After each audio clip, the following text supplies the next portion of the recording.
जय हिंद। उम्मीद है आप सब अच्छे होंगे। दोस्तों, हमने क्लास 7th की सोशल एंड पॉलिटिकल लाइफ, आपकी जो एनसीईआरटी की किताब है, इसका 8 चैप्टर हमने कर लिए, इसके 8 चैप्टर कर लिए। और हर चैप्टर में अगर आप गौर कीजिएगा तो हमने इक्वालिटी जो शब्द है, इसी के इर्द गिर्द आपको वो चैप्टर लिखा गया है या वो समझाने की कोशिश करता है। चाहे आप हेल्थ की बात करिए, मार्केट की बात करिए, फिर चाहे हमने देखिएगा तो हमने कांता, हकीम शेख और अमन की जो स्टोरी थी ये भी पढ़ी थी। ये हेल्थ से रिलेटेड इश्यूज था। क्या कांता को देखिए, जो जैन साहब क्या काम करती थी। उसके बाद हमने पिछले चैप्टर जब अब शर्ट इन दी मार्केट कर रहे थे तो उसमें हमने वीवर्स के बारे में पढ़ाई की थी, और स्वप्ना जो कॉटन प्रोड्यूस कर रही है उनके बारे में पढ़ाई की थी। ठीक है, कि उनको इनइक्वालिटी फेस करनी पड़ रही है, जाहिर सी बात है, इनकम इनइक्वालिटी है। उतनी इनकम इनकम उनकी नहीं हो पाती जितनी जो एक्सपोर्टर है उनकी हो जाती है, और मर्चेंट तो पैसे कमा ही रहा है। फिर आप बात कर लीजिए रिलीजन एंड कास्ट के ऊपर भी आपको इनइक्वालिटी देखने को मिली थी। ठीक है, हमने पढ़ा था, याद आ रहा है, अंसारीज। ठीक है, रिलीजन के आधार पे जब वो मकान खरीदने गए थे नहीं मिला था, बहाने मार रहे थे मकान मालिक जो था। उसके बाद हमने ओम प्रकाश वाल्मीकि जी की कहानी सुनी थी। ठीक है, दलित जो कास्ट के आधार पे था। तो इनइक्वालिटीज हमें जेंडर के आधार पे भी देखने को मिली। ग्रोइंग अब बॉयज एंड गर्ल्स जो आपका चैप्टर था उसमें हमने देखा था बॉयज एंड गर्ल्स कैसे बड़े होते हैं, उसमें भी हमने थोड़ी सी इनइक्वालिटी देखी थी।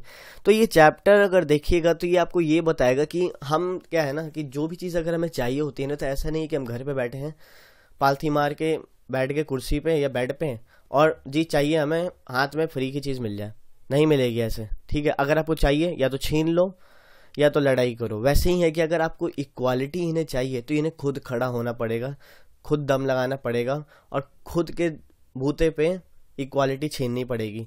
जैसे कि हमने देखा था, हमने पिछले chapter shirt in the market में देखा कि वीवर्स की बैंड बजा रखी थी। ठीक है, कुछ कमाई वमाई हो नहीं रही थी, तो उन्होंने क्या किया, आगे आए, खड़े हुए, उन्होंने कोऑपरेटिव फॉर्म किया, कोऑपरेटिव उन्होंने बनाया वीवर्स का। अब वो लोग काम करने लग गए, उनके पास भी अच्छी खासी इनकम आने लगी। तो ऐसा है, इस चैप्टर में भी हम आपका तवा मत्स्य संघ है उसके बारे में पढ़ेंगे कि आखिर वो कैसे खड़े हुए, ठीक है, अपने राइट्स के लिए। ठीक है, इनइक्वालिटी हुई थी तो अपने राइट्स के लिए, अपनी इक्वालिटी अचीव करने के लिए वो कैसे आगे आके खड़े हुए। तो ये हम इस चैप्टर में जानेंगे। छोटा सा चैप्टर होगा पर बहुत मज़ेदार चैप्टर होगा, बहुत कुछ आपको सिखा देगा। ये चैप्टर ऐसा होगा दोस्तों कि आप पूरी समरी समझ जाएंगे कि आखिर सोशल एंड पॉलिटिकल लाइफ जो आपकी किताब थी एनसीईआरटी की क्लास 7th की, आखिर ये कहना क्या चाहती थी आपसे। बहुत कुछ कहना चाहती थी, एंड बहुत कुछ आपको सुनने को मिलेगा इस चैप्टर में। ठीक है, तो दोस्तों मेरा नाम सौरभ राज है, और उम्मीद है कि आपने अब तक नॉलेज कैसल को सब्सक्राइब कर दिया होगा। नहीं किया है तो प्लीज़ कर दीजिए, सपोर्ट कीजिएगा। थोड़ा आज हो सकता है आपको आवाज़ अलग सी आ रही हो, गला थोड़ा सा ख़राब है, कोल्ड हो रखा था, तो कोई बात नहीं, चैप्टर बढ़िया से जाएगा, आपको हर चीज़ समझ में आएगी। तो चलिए शुरू करते हैं हम अपना struggles for equality, last chapter of social and political life. इसके बाद हमारी हिस्ट्री के एक चैप्टर बच जाएगा बस। चलिए शुरू कर देखते हैं। देखिए, in this book you have read about people like Kanta, Ansaris, Melanie and Swapna. Melanie दोस्तों आप याद कर लीजिए, पॉवर्टी से जो रिलेटेड थी। ठीक है, ये आपकी मेलानी वाला स्टोरी याद होगा। ठीक है, फिर आपका स्वप्ना जो पिछले चैप्टर में हम शर्ट इन दी मार्केट में हमने इनके बारे में पढ़ा था। फिर हमने देखिए कांता के बारे में पढ़ाई की थी, अंसारीज के बारे में पढ़ाई की थी। तो हमने बहुत चीज़ें, जूठन याद होगा आपको, दलित लाइफ, ये किसकी किताब थी, ओम प्रकाश वाल्मीकि ने लिखी थी। ठीक है, तो इनके बारे में हमने पढ़ा था। ठीक है, the thread that connects all of these lives is that they have been treated unequally। क्यों, देखिए हमने इस चैप्टर को पढ़ा था, सबकी अगर स्टोरी देखिएगा तो कहीं ना कहीं ये अनइक्वली ट्रीट हुए हैं। देखिए, इक्वालिटी का ये मतलब नहीं है कि जी जनाब हमने आपको वोटिंग राइट्स दे दी, आपका अधिकार है कि आप किसी को भी वोट कीजिए, चाहे जो बंदा करोड़पति हो, चाहे जो बंदा पॉवर्टी में हो, कोई मतलब नहीं, सबको इक्वल राइट्स दे दिए हैं। किसके बेसिस पे, आपके वोटिंग की जब बारी आती है ना, सबको अपने राइट्स पता चल जाते हैं, इक्वालिटी मिल जाती है सबको, तब खुश हो जाएंगे सब सारे। जैसे हमने कांता की स्टोरी में समझी थी कि उसी लाइन में वो भी खड़ी थी, उसी लाइन में उनके बॉस भी खड़े थे जिनका काम करती थी। ठीक है, तो यहाँ पे सिर्फ इक्वालिटी का ये मतलब नहीं कि आपको वोटिंग राइट्स मिल गए तो आपको इक्वालिटी मिल गई। इक्वालिटी हर एक फेज में इक्वालिटी, देखिए ऐसा है ना दोस्तों, कभी खत्म नहीं होगी। कभी किसी चीज़ के लिए इक्वालिटी, कभी किसी चीज़ के लिए इक्वालिटी, मतलब ये एक प्रोसेस है, चलता रहेगा, चलता जाएगा जैसे जैसे समय आगे बढ़ेगा। फिर हमने रोज़ा पार्क की भी एक स्टोरी पढ़ी थी। ठीक है, Do you remember the photo essay on the women movement in chapter 5? In this chapter, you will learn about some of the ways in which people have struggled against equality. Struggle करना पड़ेगा, अगर आपको कुछ achieve करना है तो struggle करना पड़ेगा, अगर आपको कुछ हासिल करना है तो स्ट्रगल करना पड़ेगा। तो इन्होंने भी लड़ाई की किसके लिए? इनइक्वालिटी के अगेंस्ट लड़ाई की, किसको पाने के लिए? इक्वालिटी को अचीव करने के लिए। स्ट्रगल्स फॉर इक्वालिटी हम देखें एक बार।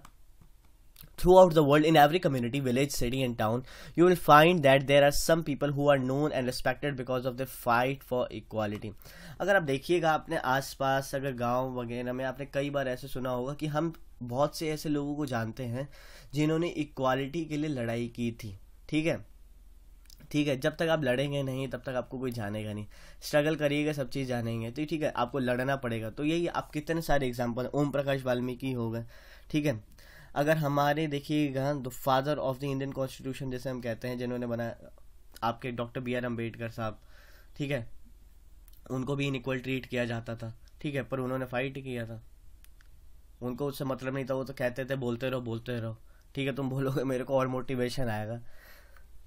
These people may have stood up against an act of discrimination that they faced or which they witnessed. ठीक है, इक्वालिटी के देखिए, इनइक्वालिटी के अगेंस्ट कौन खड़ा होगा? या तो जिसने उसको फेस किया हो, ठीक है, या तो जिसने उसको विटनेस किया हो। ठीक है, डिस्क्रिमिनेशन हुआ होगा तब ना। डिस्क्रिमिनेशन आप देख लीजिएगा, डिस्क्रिमिनेशन चाहे जेंडर के आधार पर डिस्क्रिमिनेशन हमने इस चैप्टर में पढ़ाई की थी। फिर ठीक है, हेल्थ के आधार पर डिस्क्रिमिनेशन हो रहा था। जिसके पास पैसा है वो प्राइवेट हॉस्पिटल में, जिसके पास नहीं है वो धक्के खा रहा है सरकारी हॉस्पिटल में।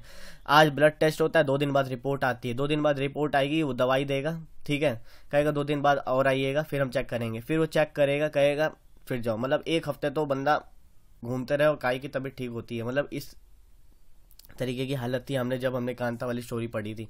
और they may be well respected because they treat all persons with dignity and are therefore trusted and called upon to resolve issues in the community. हम पढ़ेंगे। ठीक है, जब तक आप खड़े नहीं होंगे अगेंस्ट इनइक्वालिटी के तो आपको इक्वालिटी मिलने वाली नहीं। इक्वालिटी इक्वालिटी इक्वालिटी चिल्लाते रहिए भाई साहब, जो चीज़ चाहिए या तो ले लो, ठीक है, या तो उसके लिए स्ट्रगल करो। स्ट्रगल तो करना पड़ेगा, कोई सी भी चीज़ हो।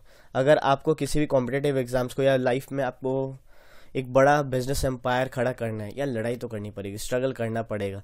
तो वैसे ही जब आप ज़िंदगी में अपने स्ट्रगल ढूंढते हैं तो इक्वालिटी के लिए भी इन्हें स्ट्रगल करना पड़ेगा। आज ही रोज़मर्रा की ज़िंदगी में अगर आप आजू बाजू भी अगर सिर्फ थोड़ा गौर से देखिएगा ना तो आपको इनइक्वालिटी दिख जाएगी। अपनी सोसाइटी में आप किसी गली में देख रह रहे हैं, इनइक्वालिटी दिख जाएगी। किसी भी आधार पर आपको इनइक्वालिटी देखने को मिल सकती है। और इस चीज़ का मैं आपको प्रूफ देखिए, प्रूफ तो नहीं, प्रूफ सिंपल सा इतना होगा कि आप गली मोहल्ले टाउन कहाँ जहाँ पे भी आप रह रहे हो, फ्लैट्स वगैरह अपार्टमेंट्स वगैरह जहाँ पे भी आप रह रहे हो, थोड़ा सा क्या होगा ना, 1 हफ्ते के लिए नोटिस कीजिए। सिर्फ नोटिस कीजिएगा तो आपको इनइक्वालिटी देख रहे हो। जब तक आप नोटिस करके अपना दिमाग के वायर्स जो है आपके उसको कनेक्ट नहीं करेंगे, उसको जोड़ेंगे नहीं, समझेंगे नहीं, ठीक है, इनइक्वालिटी सिर्फ एग्जिस्ट करती है सोसाइटी में, तो आपको नहीं पता चलेगा। ठीक है, थोड़ा सा अगर आप विटनेस कर लीजिएगा या देख लीजिएगा ना तब आपको पता चलेगा। इनइक्वालिटी देख लीजिए। अगर मैं आपको एक चीज़ आप देख लीजिए, चाहे आपको देखने को मिल जाए कास्ट के आधार पे, रिलीजन के आधार पे आपको देखने को मिल जाएगा। ठीक है, बिल्कुल देखने को मिल जाएगा। उसके बाद आपको पैसे के आधार पे, मनी नहीं है किसी के पास, किसी की हालत गंभीर है, बैंड बज रखी है, तो इसके आधार पे आपको इनइक्वालिटी देखने को मिल जाएगी। मतलब हालत तो बुरी है ही ना, और ये आप देख सकते हैं सोसाइटीज़ में आपको देखने को जल्दी मिल जाएगा। ठीक है, अपने आजू बाजू देखिएगा, बिल्कुल देखने को मिल जाएगा। ठीक है, often some of these persons became more widely recognized because they have the support of represent large number of people who have united to address a particular issue of inequality। देखिए क्या होता है ना, जब इनइक्वालिटी के लिए कोई against कोई खड़ा होता है ना, तो क्या होता है वो अकेला खड़ा हो जाए, धीरे धीरे क्या होता है जो भी बंदा उसी सेम प्रकार की इनइक्वालिटी फेस कर रहा है ना उसके साथ जुड़ता जाता है, यूनाइट होता जाता है। तो क्या होता है एक पर्टिकुलर इशू को लेके ना जब आप खड़े हो जाते हैं ना तो एक मदद से मिल जाती है, आसानी सा हो जाता है। ठीक है, अब यहाँ पे सस्टेनेबल डेवलपमेंट गोल जो आपका 10 है ये भी क्या कहता है, रिड्यूस्ड इनइक्वालिटीज। ठीक है, ये भी रिड्यूस करने की बात करता है, इनइक्वालिटीज़ को रिड्यूस करें, सस्टेनेबल डेवलपमेंट गोल। आपसे एक क्वेश्चन है कि बताइए टोटल कितने सस्टेनेबल डेवलपमेंट गोल्स हैं? आपको पता होगा 17 गोल्स हैं। चलिए मैं ही आपको बता देता हूँ, 17 गोल्स हैं। एक वीडियो मैं आपको इसके ऊपर बना दूंगा, ठीक है, डिटेल में आपको बता दूंगा, और कैसे याद करना है आपको सस्टेनेबल डेवलपमेंट गोल्स। एंड देखिए सस्टेनेबल डेवलपमेंट गोल्स जो ये है ना, ये आपसे देखिएगा तो हर आप टॉपिक में इससे रिलेटेड कर सकते हैं। Climate change, poverty, hunger, education, inequality, gender equality, सब चीज़ यहाँ पे आपको देखने को मिल जाएगी, ठीक है। तो आपका नंबर बढ़ सकते हैं। In India, there are several struggles in which people have come together to fight for issues that they believe are important. Bharat में ही देख लीजिए काफ़ी लोग आए थे। In chapter 5, you read about the methods used by the women's movement to raise issues of equality. हमने women के बारे में पढ़ाई की थी ना चैप्टर नंबर 5 में, याद होगा, मैंने करा दिया, देखिएगा उसमें आपको देखने को मिलेगा। इस चैप्टर में देखिए हम क्या करेंगे, तवा मत्स्य संघ के बारे में पढ़ेंगे। तवा मत्स्य संघ क्या है? तवा एक तो डैम है, ठीक है, नदी है, उस पर डैम बन रखा है। तवा मत्स्य क्या हो गया? मछली, मछुआरे कह सकते हैं आप, ठीक है। और संघ तो मतलब ये ग्रुप सा, तो तवा मत्स्य संघ है, ये कहाँ पे? आपका मध्य प्रदेश में। Is another example of people coming together to fight for an issue. ये भी एक साथ आते हैं फाइट करने के लिए एक इशू पे। वो इशू क्या होता है, ठीक है। There are many such struggles such as among beedi workers, fisher folk, agricultural labourers, slum dwellers, and each group is struggling for justice in its own way. अगर आप देखिएगा तो चाहे बीडी वर्कर्स हो, फिशर folk हो, एग्रीकल्चरल लेबरर्स हो, slum dwellers हो, ठीक है, ये सारे मतलब अपने अपने देखिएगा ग्रुप बना के स्ट्रगल करते कहीं ना कहीं जस्टिस पाने के लिए। जस्टिस जस्टिस जस्टिस, इक्वालिटी दो, इक्वालिटी दो, ठीक है। प्रेशर डालते हैं सरकार पे, और ज़रूरी भी है। अगर आप फेस करें इनइक्वालिटी तो आवाज़ उठाइए, आपको किसने रोका है, ठीक है। आप डेमोक्रेटिक कंट्री में, डेमोक्रेसी में जी रहे हैं, ठीक है, लोकतंत्र है ये दें, आवाज़ उठाने का आपको पूरा हक है। There are also many attempts to form cooperatives और other collective ways by which people can have more control over resources, ठीक है। हमने देखा था पिछले चैप्टर में कि क्या हुआ था, कोऑपरेटिव्स बना ली थे वीवर्स ने, ठीक है, जिससे उनका पूरा कंट्रोल आ गया था अपने ही कामों पे। ऐसा नहीं है धागा कोई और ला के देगा, कपड़े आप बनाओगे, बेचेगा मर्चेंट, पैसे वो कमाएगा, आपकी बैंड बजाएगा। ऐसा इसमें कोऑपरेटिव्स बनाने में आपको ही फायदा हो जाता है, हमने देखा था। अब तवा मत्स्य संघ की एक स्टोरी हम देखेंगे, बड़ी मज़ेदार स्टोरी होगी, ठीक है। आखिर इन्होंने कैसे स्ट्रगल किया था, क्या बात हुई थी, क्या दिक्कतें झेलने को मिली थी। ये आपका तवा मत्स्य संघ, अगर तवा डैम देखिएगा तो ये है आपका, ठीक है। देखिए जब मैं आपकी इंडियन ज्योग्राफी स्टार्ट करूंगा ना, यहीं पे आपको बता दूं, आपको हर चीज़ जानने को मिलेगी। इंपॉर्टेंट डैम्स, भारत के सबसे इंपॉर्टेंट डैम्स, कौन सी रिवर पे कितने डैम्स बने हैं, ठीक है, हर चीज़, वो डैम किस किस पर्पज़ के लिए यूज़फुल है, हर चीज़ आपको इंडियन ज्योग्राफी में पढ़ाऊंगा, बेसिक से लेकर एडवांस तक की, ठीक है। इंडियन ज्योग्राफी आपकी इतनी बेहतरीन कर दूंगा ना कि आप मतलब कमाल हो जाएंगे, मज़ेदार। अभी वर्ल्ड ज्योग्राफी थोड़ी आपकी रुकी हुई है, पर टेंशन ना लीजिए, नेक्स्ट वीक से वो भी कंप्लीट हो जाएगी आपकी, नेक्स्ट वीक तक, ठीक है। इस वीक हम एनसीईआरटी क्लास 7 कर लेंगे, नेक्स्ट वीक वो कंप्लीट कर लेंगे हम ओशनोग्राफी तक, ठीक है। कुछ टर्म्स वगैरह हम देख रहे हैं, उसके बाद हम वर्ल्ड ज्योग्राफी विथ मैप देखेंगे, ठीक है। मैप के जरिए काफ़ी चीज़ें हम पढ़ेंगे, देन हम इंडियन ज्योग्राफी स्टार्ट कर देंगे, ठीक है। फिजिकल ज्योग्राफी बाद में करेंगे, या फिजिकल ज्योग्राफी पहले कर लेंगे, देख लेंगे हम वो, ठीक है। अब हम तवा मत्स्य संघ की आपकी स्टोरी पढ़ लेते हैं एक बार। When dams are built or forest areas declare sanctuaries or for animal, thousands of peoples are displaced। देखिए जब डैम बनता है ना, ठीक है, ये रिवर है, अगर इस पर डैम बन रहा है तो ये आजू बाजू के जितने इलाके होते हैं ना, ये खाली करा दिए जाते हैं, ठीक है, क्योंकि यहाँ पानी भर जाता है खाली करा दिए जाते हैं, चाहे सेंचुरीज बन रही है एनिमल्स वगैरह के लिए, तो वो खाली करा दिए जाते हैं। Whole villages are uprooted and people are forced to go and build new home, start new life elsewhere. अब सोचिए जिस विलेज के लोगों ने यहीं पे अपना जीवन व्यतीत किया हो, यहीं पे एग्रीकल्चर किया हो, यहीं पे मछली पकड़ी हो नदियों से, ठीक है, एकदम से आके वहाँ पे एक प्रोजेक्ट बनता और कहा जाता है भगो यहाँ से, कहीं और जाके घर बनाओ, कुछ मुआवजा मिल जाता होगा, कितना मुआवजा मिलता होगा वो आपको पता ही होगा, सोचने की ज़रूरत है नहीं आपको उतनी, ठीक है। हालत बुरी नहीं हो जाएगी, ठीक है। जहाँ पे हमारा इतना मतलब हर चीज़ चल रही है, वहाँ पे आप कह दो कि भगो यहाँ से, अब यहाँ पर प्रोजेक्ट चलने वाला है, तो दिक्कत की बात है। Most of these peoples are poor, ज़्यादातर या गांव में कैसे होंगे, पुअर होंगे, उनको कह दो कि जहाँ रहते हैं वहाँ से भी हटा दोगे तो बैंड बजी जाएगी उनकी। In urban areas too bastis in which poor people live are often uprooted. Bastis वगैरह में आप देख लीजिए अर्बन एरिया में, अगर अर्बन एरिया में उस बस्ती के आसपास कोई काम चल रहा है, बिल्डिंग बननी है, हटो बस्ती खाली कर दो भाई, रात रात में बस्ती खाली हो जाती है यहाँ पे। हमने काफ़ी मूवीज़ में वगैरह में भी देखा होगा, इससे थोड़ा सा इसलिए रिलेट कर सकते हैं। Some of them are relocated to area outside the city. Their work as well as their children's schooling is severely disrupted because of the distance from the outskirts of the city to these locations. बच्चों की पढ़ाई इसमें देखिएगा तो आपको बच्चों की पढ़ाई पे इफेक्ट देखने को मिलता है। हमने काफ़ी सारी चीज़ें जो होती हैं उनकी लाइफस्टाइल पे हमें असर देखने को मिल जाता है। जब एकदम से आप उठा के भगा दीजिएगा तो देखने को तो मिल ही जाएगा, बिल्कुल मिल जाएगा। तो काफ़ी सारी दिक्कतों का इन्हें सामना करना पड़ता है। ठीक है, अगर आप एक डैम बनाएंगे, आजू बाजू का इलाका खाली कराना है, फिर अगर आप अर्बन एरिया में जो आपकी बस्तीज है वहाँ पे कोई प्रोजेक्ट है तो उनको भी खाली कराना है, मुआवजा कुछ मिल गया। सिटी के बाहर बोलेंगे जाओ रहो, ठीक है, बच्चों की पढ़ाई में दिक्कत आएगा, उनकी लाइफस्टाइल बिगड़ेगी, इनकम पे भी इफेक्ट पड़ेगा। एक वैसे ही पुअर थे और पुअर हो जाएंगे, गरीब हो जाएंगे। तो ये सब हमें दिक्कतें देखने को मिल रही थी। ठीक है, ये आपको ओवर किस चीज़ का एग्जाम्पल है? इनइक्वालिटी। अब कोई रिच बंदा है, वहाँ रह रहा है, ठीक है, मान लीजिए एक रिच बंदा, उसको आप थोड़ी कहोगे कि भगो यहाँ से चल, वो बोलेगा पावर है, पैसा है, वो अपना हैंडल कर लेगा। पर जिसका पैसा नहीं है उसे भागना पड़ेगा। यही दिक्कत है यहाँ पे। This displacement of people and communities is a problem that has become quite widespread in our country. बड़े स्केल पे हमारे देश में आपको ये चीज़ें देखने को मिल जाएगी, एकदम देखने को मिल जाएगी। People usually come together to fight against this. देखिए, लोग जनरली क्या होता है, जब ऐसी सिचुएशन आ जाती है ना, जब पारा एकदम चढ़ जाता है ना दिमाग पे, कह रहा कि अब बहुत हो गया, अगर अब नहीं लड़े तो खत्म, सब चीज़ खत्म, तो ये सारे आते हैं, फाइट करते हैं। ठीक है, कितनी सारे आपने देखा होगा कि धरना प्रदर्शन हो जाते हैं इक्वालिटी के, इनइक्वालिटी के अगेंस्ट। ठीक है, फिर आपने देखा होगा रैलीज निकल जाती है, चक्का जाम हो जाता है ना, कितनी चीज़ें आपने देखी होंगी, ठीक है, सुनी होंगी। चक्का जाम क्या होता है? रोड है, ठीक है, बीच में बैठ गए, बस जाम, चक्का जाम, गाड़ी चल ही नहीं पाएगी। There are several organisations across the country fighting for the rights of the displaced. Bharat में कई आपको ऐसी ऑर्गेनाइजेशंस देखने को मिल जाएंगे जो डिस्प्लेस जो हो रखे हैं उनके राइट्स के लिए फाइट करते मिल जाती हैं। In this chapter we will read about the Tawa Matsya Sangh. इस चैप्टर में तवा मत्स्य संघ के बारे में, ये क्या है? A federation of fisher workers cooperatives. एक फिशर वर्कर्स जो कोऑपरेटिव है ना, उनकी एक फेडरेशन है फेडरेशन है। ये अपने राइट्स के लिए कैसे लड़ेंगे ये हम देखेंगे। An organisation fighting for the rights of the displaced forest dwellers of the Satpura forest in Madhya Pradesh. इनका काम क्या है?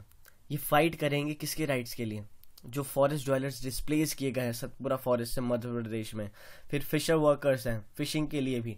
तो ये इन सब चीज़ों के लिए फाइट करेंगे, क्योंकि भाई साहब फिशिंग पे जिसका जीवन है, जिनका जो फॉरेस्ट ड्वेलर्स हैं, जो फॉरेस्ट में निर्भर है, उनको जब अगर आप वहीं से हटा दोगे तो फिर तो ख़त्म। जो आज तक जहाँ पे जिसके लिए वो जिंदा थे, जिस पे निर्भर थे, वही चीज़ अगर उनसे छीन ली जाओगे तो क्या फ़ायदा? फिर तो लड़ाई ही होगी। Originating in the Mahadev hills of Chhindwara district the Tawa flows through Betul. अब देखिए, महादेव हिल्स जो छिंदवाड़ा में है, डिस्ट्रिक्ट में आपका पड़ता है मध्य प्रदेश के, वहाँ से आपकी तवा रिवर निकलती है। ठीक है, अब तवा फ्लोज थ्रू बैतूल, ये याद रखिएगा। Before joining the Narmada in the Hoshangabad. अब देखिए, तवा सबसे पहले निकलती है तो ये फिर क्या कहती है? बैतूल से जाके मिल जाती है। ठीक है, बैतूल से जाके मिली, उसके बाद ये जाके आपका नर्मदा से ज्वाइन करती है। कहाँ पे? होशंगाबाद में। ठीक है, नर्मदा। अब आपको एक चीज और क्वेश्चन है, नर्मदा जो रिवर है ये बताइए, ये कहाँ पे जाके गिरती है? कौन से ओशन, मतलब सी में जाके गिरती है? अरेबियन सी में जाके गिरती है या बे ऑफ बंगाल में? तो आपको इसका आंसर बताना है। The Tawa dam began to build in 1958 and was completed in 1970। Tawa जो आपका डैम बना था इस पे, ये 1958 में बनना शुरू हुआ था और 1978 में आई क्या हो रहा, आधी इंग्लिश आधी हिंदी, 1978 में ये आपका बन के तैयार हो गया था। 20 साल लगे थे। ठीक है, it submerge large areas of forest and agriculture land. अब देखिए क्या हुआ था, इट सबमर्ज यानी क्या? डैम बन गया तो उसके आजू बाजू के जितने इलाके थे सब उसके इलाके में आ गए, सबमर्ज हो गए थे पानी में। ठीक है, the forest dwellers were left with nothing. Some of the displaced people settled around the reservoir and apart from their meager farms found a livelihood in fishing. They earned very little. अब देखिए क्या हुआ था, कुछ लोग जब वहां से हट गए तो उन्होंने क्या किया, जो एक रिजर्वॉयर से बन गया था, इस रिजर्वॉयर यानी क्या, पानी इकट्ठा हो गया तो रिजर्वॉयर, तो उन्होंने उसके किनारे अपनी बस्तियां बना ली, मतलब घर वर बना लिए, झोपड़ी सी जो भी बना ली हो। उसके बाद उन्होंने क्या किया, फिशिंग शुरू कर दी और चलिए फिशिंग कर रहे हैं तो थोड़ा बहुत पैसे की कमाई भी हो जाती थी। ठीक है, तो ये हमें देखने को मिला। एक तो पहले भगा दिया उनकी जगह से, फिर फिशिंग उन्होंने शुरू कर दी, स्टोरी तो अब शुरू होगी, अब देखिए क्या होगा इनका कमाल। In 1994 the government gave the rights of fishing in the Tawa reserve to the private contractors. 1994 में देखिए क्या हुआ, और ये रियल स्टोरी है। इन 1994 में देखिए क्या हुआ, गवर्नमेंट ने क्या किया, जो फिशिंग के राइट्स थे ना, एक तो जो बंदे रिजर्वायर के किनारे उड़ के जो फिशिंग कर रहे थे, उसके राइट्स किसको दे दिए, प्राइवेट कॉन्ट्रैक्टर्स को। ठीक है, प्राइवेट कॉन्ट्रैक्टर्स को दे दिए राइट्स कि जाओ आप फिशिंग करो, धबाधब जितनी आपको मछलियाँ तोड़नी है उठाड़ो और बेचो उसको जितने में बेचना है। ठीक है, These contractors drove the local people away and got cheap laborers from outside.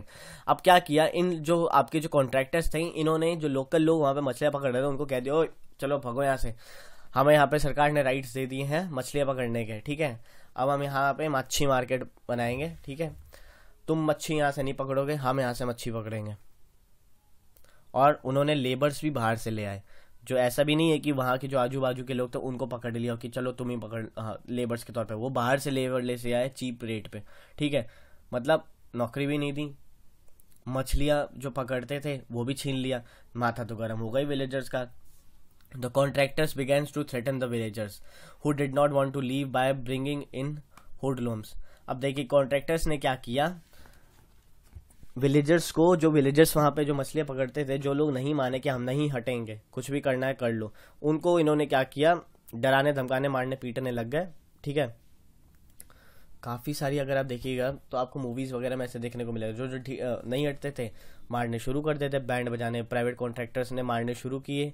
फिर ठीक है, उनको थ्रेट करना शुरू किया कि नहीं भागोगे तो ये कर देंगे वो कर देंगे। ठीक है, फलाना ढिमकाना कर देंगे, तो डर गए विलेजर्स भी डर गए। उसके बाद the villagers stood united and decided that it was time to set up an organisation and do something to protect their right. उसके बाद विलेजर्स का दिमाग घूम गया, कह रहे कि बहुत हो गया, एक तो पहले जहाँ पे डैम बना वहां से भगा दिया, उसके बाद रिजर्वॉयर के किनारे हम मछलियाँ पकड़ रहे थे, यहाँ से भी राइट के लिए, उसके बाद हमें ये धमका भी रहे, अब चढ़ गया पारा, कह रहे अब हो रहा है मेरा माथा खराब। विलेजर्स ने कहा अब तो कुछ करना पड़ेगा, तो इन्होंने क्या किया, विलेजर्स ने इन्होंने कहा कि अब हम बनाएंगे ऑर्गेनाइजेशन, हम सारे मिलेंगे एक ऑर्गेनाइजेशन बनाएंगे और अपने अपने राइट्स की सुरक्षा अब खुद करेंगे। भाड़ में गई सरकार, सबसे पहले आवाज उठाएंगे हम। ठीक है, अब देखते हैं हमें अपनी राइट्स कैसे नहीं मिलते हैं।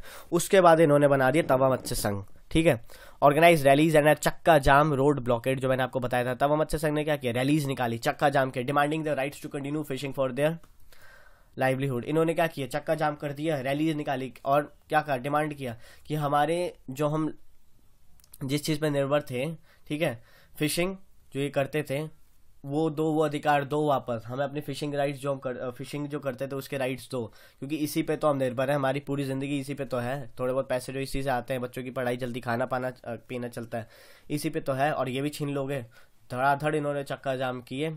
ठीक है, रैलीज निकाली, हमारे राइट्स तो हमारे राइट्स तो नारे लगाए होंगे। आप यहाँ पे देख सकते हैं, ये औरतें आपको दिख रही हैं यहाँ पे ये रैलीज निकालते हुए। In response to the protest the government created a committee to assess the issue.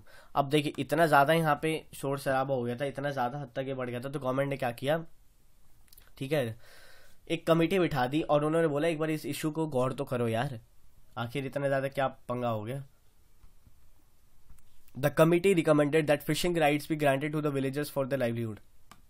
Committee ने क्या रिकमेंड किया कि जो फिशिंग राइट्स हैं ये आप विलेजर्स को दे दीजिए, क्योंकि आपकी उनकी जिंदगी की लाइवलीहुड के लिए बहुत जरूरी है। In 1996 the Madhya Pradesh government decided to give the people displaced by the Tawa dam the fishing rights for the reservoir. उसके बाद देखिए 1996 में जो एमपी की आपकी सरकार थी, इन्होंने क्या डिसाइड किया कि चलो ठीक है, अब बहुत ज़्यादा हो गया, अब पारा चढ़ चुका है एकदम इन लोगों का, तो मतलब ज़्यादा दिक्कत ना आए, तो इन्हें फिशिंग राइट्स हम वापस दे दे रहे हैं। ठीक है, पीपल जो लोग डिस्प्लेस किए गए थे तवा डैम से, इनको फिशिंग राइट्स दे रहे हैं रिजर्वॉयर के किनारे, आप बैठ के फिशिंग कीजिए, मच्छी पकड़िए, बेचिए और अपनी जिंदगी जिए।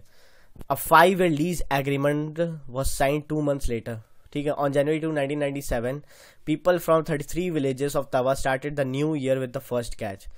ठीक है, 2 जनवरी 1997 को क्या हुआ, 33 विलेज के, ठीक है, जो लोग थे तवा के, जो तवा डैम के आसपास जो रहते हैं तवा रिवर, उन्होंने नया साल क्या कैसे मनाया, मच्छी पकड़ के, मछली पकड़ के उन्होंने अपना नया साल बनाया 2 जनवरी को 1997 में। बताओ इससे बढ़िया क्या शुरुआत होगी साल की। With the Tawa Matsya Sangh taking over the fisher workers were able to increase the earning substantially. ठीक है, अब टीएमएस के बनने के बाद क्या हो, फिशर वर्कर्स की कमाई भी तो बढ़ गई, एक कोऑपरेटिव बन गया था ना, थोड़ी बहुत उनकी अर्निंग्स भी बढ़नी शुरू हो गई। This was because that they set up the cooperative, मैंने कहा ना कोऑपरेटिव बन गई थी, which would by the catch from them at a fair price. The cooperative would then arrange to transport and sell this in the markets where they would get a good price. अब cooperatives ने क्या किया, इन मछलियों को पकड़ के जो पकड़ते थे इनको ये वहां बेचने लगे जहाँ इन्हें अच्छा दाम मिलने लग गया, तो कमाई भी अच्छी होगी। They have now begun to earn 3 times more than they earned earlier. अब ये क्या हुआ, कोऑपरेटिव बनने के बाद ये 3 गुना ज़्यादा कमाने लग गया पहले से। The TMS has also begun giving the fisher workers loans for repair and buying of new nets. अब TMS ने क्या किया, लोन्स वगैरह देने शुरू कर दी, किनको, फिशर वर्कर्स को, नेट्स वगैरह के लिए, रिपेयर वगैरह करने के लिए, या उन्हें नया कुछ खरीदना हो उसके लिए इन्होंने लोन देने शुरू कर दिए। By managing to earn a higher wage as well as the preserving the fish in the reservoir, the TMS has shown that when people's organization get their rights to livelihood, they can be good managers. ठीक है, TMS ने क्या किया, ठीक है, higher wage rate पे Fisher words में fishers उनको मिलेगा। टीएमएस ने क्या किया कि लोगों अगर साथ में आए ना अपने राइट्स के लिए, अपनी ज़िंदगी के लिए, लाइवलीहुड के लिए जो भी है उनकी, उसके लिए साथ में आए, तो वो खुद के एक देखिएगा तो गुड मैनेजर्स खुद ही हैं, खुद को एक कोऑपरेटिव बन गया था टीएमएस। ठीक है, अब उन्हें किसी और से मतलब है नहीं, खुद मछली पकड़ते हैं, खुद बेचते हैं जहाँ उन्हें अच्छा दाम मिलता है, जो उनके पास लेबरर्स हैं, फिर आपके फिशर वर्कर्स हैं वो भी खुश हैं, उन्हें लोन प्रदान करते हैं टीएमएस वाले ऑर्गेनाइजेशन जो है। अगर आपको नेट चाहिए, कोई भी फिशिंग जो हुक सी होती है वो चाहिए, फिर आपको नया नेट खरीदना है, रिपेयर कराना है, तो इन सब के लिए लोन वगैरह मिलने लग गए। तो हमने ये देखा। अब देखिए इस चैप्टर में मैंने क्या समझा कि भाई साहब जब दिक्कत आए ना तो खड़े हो, अपनी लड़ाई खुद लड़ो। इक्वालिटी आपको हाथ अपने थाली में परोस के नहीं मिलेगी, ये लो प्लेट में हमने तुम्हें इक्वालिटी दे दी, इसे पकड़ो और खाओ और तुम्हें मिलेगी इक्वालिटी। ठीक है, उसके बाद इक्वालिटी तुम्हें मिल गई। जनाब ऐसा नहीं है, इक्वालिटी अगर चाहिए तो लड़ना पड़ेगा। ठीक है, लड़ना पड़ेगा इक्वालिटी अगर चाहिए। जैसे तवा मत्स्य संघ फॉर्म हुआ, फिशर वर्कर सारे खड़े हुए, रैलीज निकाली, खड़े हुए ना, कहा कि भाई साहब अब कुछ नहीं होने वाला, अब अपनी लड़ाई खुद लड़नी पड़ेगी, जो राइट्स है हमारे उसको हम फिर से हासिल करेंगे। ठीक है भाई साहब, जिंदगी निर्भर है उस पर, मछलियाँ नहीं पकड़ेंगे खाएंगे कहाँ से, बेच के तो पैसे आते थे, बच्चों की पढ़ाई, तो सब चीज़ इफेक्ट हुई थी। जब लगा कि अब समय आ चुका है खड़ा होने का, खड़े हुए और बैंड बजा दी प्राइवेट कॉन्ट्रैक्टर्स की, भगाया उनको भी। ठीक है, सारे मतलब चुन चुन के बदला लिया।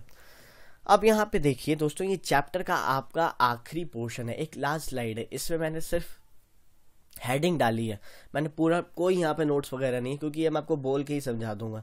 The Indian constitution as a living document, हम भारतीय जो संविधान है आपका, इसे लिविंग डॉक्यूमेंट कैसे क्यों कहते हैं, क्योंकि देखिए यार, अगर आपको कुछ भी अपने राइट्स चाहिए ना, आप किस प्रकार किस चीज़ के लिए राइट्स कहेंगे, कि कौन सी राइट्स आपको चाहिए, आपको पता है। ठीक है, संविधान में आपका लिखा हुआ है कि आप इसके आधार पे अपनी राइट्स के लिए अपील कर सकते हैं, इसके आधार पे अपनी राइट्स के लिए अपील मतलब इनइक्वालिटी के अगेंस्ट खड़े हो सकते हैं। ठीक है, तो ये संविधान में लिखा हुआ और ये आपका अधिकार है। ठीक है, all the movements and struggles for equality in India continuously refers to the Indian constitution to make the point about equality and justice for all. कभी भी अगर हमें बताना है कि हमारे साथ इंसाफ नहीं हो रहा है, तो हम किसके आधार पे बताएंगे कि देखिए कॉन्स्टिट्यूशन के आधार पे हमारे साथ इक्वालिटी, भेदभाव ये सब घटित हो रहा है, हमें इक्वालिटी चाहिए, कोई तो एविडेंस होगा। और कॉन्स्टिट्यूशन ऑफ इंडिया से, देखिए इंडियन कॉन्स्टिट्यूशन से बड़ा कोई एविडेंस हो नहीं सकता, क्योंकि उस पर सब चीज़ लिखा हुआ है। अगर आप पार्ट 3 ऑफ द कॉन्स्टिट्यूशन में जाएंगे तो फंडामेंटल राइट्स के बने, फंडामेंटल राइट्स में अगर आप देखिएगा तो आर्टिकल 14 to 18 में आपको राइट टू इक्वालिटी देखने को मिलता है। जब हम इक्वालिटी की बात कर रहे हैं तो हम राइट टू इक्वालिटी ही की बात करेंगे। फंडामेंटल राइट्स आपको वैसे part 3 of the constitution article 12 to article 35 देखने को मिलेगा, जिसमें आपका आर्टिकल जो 14 से 18 है ये आपको राइट टू इक्वालिटी की बात करता है। हम करेंगे पॉलिटी में भी अच्छे से फंडामेंटल राइट्स वगैरह करेंगे, पर मैं आपको ये थोड़ा सा बता रहा हूँ। उसमें देखिएगा तो आपका आर्टिकल जो 14 है ये क्या कहता है, equality before law and equal protection of law. ठीक है, ये बात कहता है आपका। आर्टिकल 15 क्या कहेगा, prohibition of discrimination on grounds of religion, race, caste, sex और प्लेस ऑफ बर्थ। आर्टिकल 15 आपसे ये कहता है कि किसी भी इन आधारों पे, मतलब जो आपके आधार दे रखे हैं रिलीजन के आधार पे, रेस, कास्ट, सेक्स और प्लेस ऑफ बर्थ के आधार पे आप डिस्क्रिमिनेशन नहीं कर सकते। जो हमने यहाँ पे देखा था सेक्स के आधार पे हुआ था, मेल फीमेल, ठीक है थोड़ा सा हुआ था हमने देख रहे हो, रिलीजन के आधार पे। ठीक है। रिलीजन के आधार पे कैसे अंसारीज वाली स्टोरी याद कीजिए, ठीक है। फिर कास्ट के आधार पे हुआ था वाल्मीकि वाली याद कीजिए, ठीक है। ओम प्रकाश वाल्मीकि जो स्टोरी थी, इनके आधार पे आपको डिस्क्रिमिनेशन देखने को मिला था। आर्टिकल 16 क्या कहता है, equality of opportunity in matters of public employment कहता है। आर्टिकल 17 क्या कहेगा, abolition of untouchability and prohibition of its practice. Untouchability and prohibition, जो भी उसकी प्रैक्टिस करता है इसको अबॉलिश करने की बात कहता है आपका आर्टिकल नंबर 17। आर्टिकल 18 क्या कहता है, abolition titles except military and academy, ठीक है। तो अगर आप देखिएगा तो यहाँ पे अगर आपकी हम एक बार बात करें तो ये आपके कुछ हो गए आर्टिकल्स, ठीक है। Right to equality, Indian constitution ही सब कुछ है। अगर आपको लड़ाई करनी है तो कुछ आपके लिए बेसिस, कुछ आपके लिए वो नहीं कहते बेस होना चाहिए, वो बेस है हमारा इंडियन कॉन्स्टिट्यूशन। इसके आधार पर हम कह सकते हैं कि इसके आधार पर हमारी देखिएगा खंडित कर रही है, हमें इनइक्वालिटी मिल रही है। जो देश में लगातार जो आवाज़ें उठती हैं कि जस्टिस जस्टिस जस्टिस चाहिए, जस्टिस चाहिए, इनइक्वालिटी हो रही है हमारे साथ, ठीक है, हमें इक्वालिटी चाहिए, किसके आधार पे होती है वो, ठीक है, इंडियन कॉन्स्टिट्यूशन, भारतीय संविधान में लिखा हुआ है, ठीक है। तभी तो इसे कहते हैं अ लिविंग डॉक्यूमेंट। बहुत बड़ी लाइन है, ठीक है। क्वेश्चन आपसे देखिएगा तो कभी भी ऐसा पूछा जा सकता है कि why the Indian constitution is called a living document, ठीक है। यार से भारतीय संविधान को हम लिविंग डॉक्यूमेंट क्यों कहते हैं, तो इसका आंसर आपको पता होना चाहिए। इंपॉर्टेंट चैप्टर था, मज़ेदार चैप्टर था, आपको बहुत चीज़ें जानने को मिली, उम्मीद है कि आपको समझ में आया होगा। तो बस ख़त्म करते हैं यहाँ पे आपका ये क्लास 7th की आपकी देखिएगा तो पॉलिटी ख़त्म हुई, सोशल एंड पॉलिटिकल लाइफ ख़त्म हुई। अब आपको क्या करना है, अब आपको सिंपली सी एक चीज़ करनी है कि थोड़ा सा दिमाग लगाना है। आप थोड़ा सा जो चैप्टर हमने पढ़े हैं इसको रिवाइज अपनी स्पीड पर, अगर आपको समझ में नहीं आया है प्लेबैक स्पीड दुगनी करके देख सकते हैं। और दूसरी चीज़, इमेजिन किया करिए रियल लाइफ में, एक्सपीरियंस नहीं तो कम से कम आजू बाजू देखा करिए, सोशली अवेयर रहा करिए, ठीक है, क्या आपके साथ हो रहा है। और इक्वालिटी ऐसी चीज़ है ना कि कभी रुकने वाली नहीं है, कभी किसी आधार पे आपको इनइक्वालिटी फेस करनी पड़ेगी, कभी किसी आधार पे इनइक्वालिटी फेस करनी पड़ेगी, काफ़ी सारी चीज़ें हैं आपको, ठीक है। ये सोसाइटी के आधार पे जैसे जैसे सोसाइटी में चेंजेस आते जाएंगे उसके आधार पे आपको उसके अकॉर्डिंग ही आपको देखने को मिल जाएगी कि इनइक्वालिटी है नहीं है, ये आपको देखने को मिल जाएगा। तो बस दोस्तों ये छोटा सा चैप्टर था, आपको उम्मीद है समझ में आया होगा। यार उम्मीद है समझ में आया है ना, अगर आया है तो यस कहिएगा कमेंट सेक्शन में, फीडबैक दीजिएगा अपना, लाइक कर सकते हैं फीडबैक देने के लिए। नॉलेज कैसल को सब्सक्राइब कीजिए, सपोर्ट कीजिए, चैनल को ग्रो करना है, दमदार तरीके से ग्रो करना है। उम्मीद है आपको मेरे सारे लेक्चर्स अच्छे लग रहे होंगे। मैंने आपके लिए देखिएगा तो ग्लोबल जो भारत की ग्लोबली रैंकिंग क्या है वेरियस इंडेक्सेस में, India's ranks in various indexes, मैंने ये वीडियो अपलोड कर दी थी। किसी का अगर सिविल सर्विसेज का एग्जाम है प्रीलिम्स, आपको जो कोई अगर दे रहा है 10 तारीख को, तो उसके लिए वो मस्ट हो जाता है, वो जाके देखें, ठीक है। और अगर अच्छा लगे तो सब्सक्राइब कीजिएगा नॉलेज कैसल को।